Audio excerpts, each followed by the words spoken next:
Hurricane Katrina, COVID-19, and Federalism. Federalism is a political doctrine stressing the importance of the state's relative autonomy from the federal government and, as such, is a distinct feature of the American government system. Federalism reserves for the states the powers not invested specifically into the federal government, which should serve to promote the spirit of democracy and autonomy. Yet there are concerns that federalism, while being a virtue in times of peace, becomes a downside in times of emergency. Hurricane Katrina and the COVID-19 outbreak both demonstrated that federalism could serve as a reason and pretext for the federal government to do little to address large-scale emergencies without sufficient speed and vigor. When Hurricane Katrina hit in 2005, the destruction it brought reflected the limitation that federalism can impose in terms of responding to large-scale emergencies. True to the principles of this doctrine, the federal government and the Bush administration perceived themselves as a last line of defense and local and state authorities as primary responders.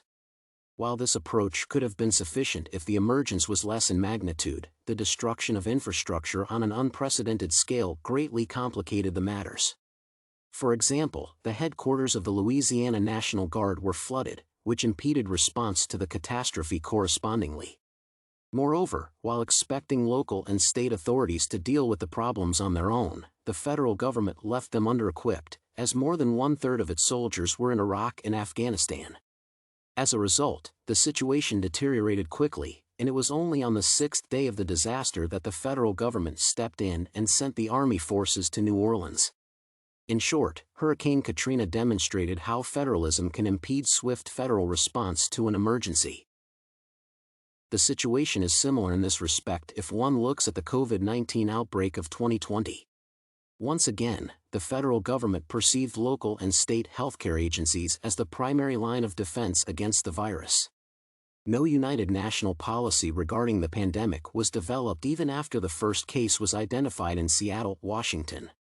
Moreover, the federal government and President Trump specifically downplayed the importance of the threat and insisted that the situation was firmly under control.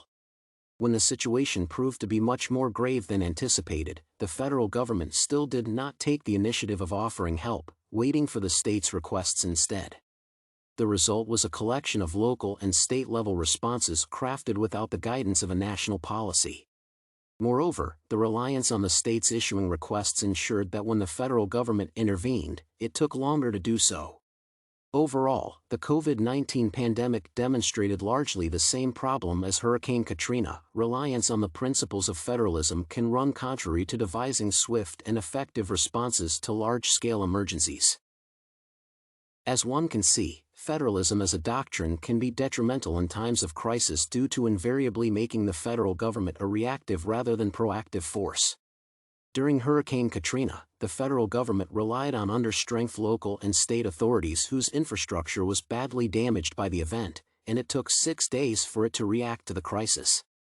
History repeated itself during the 2020 COVID-19 outbreak when the federal government first downplayed the problem and then refrained from stepping in and offering help instead of waiting for the states' requests.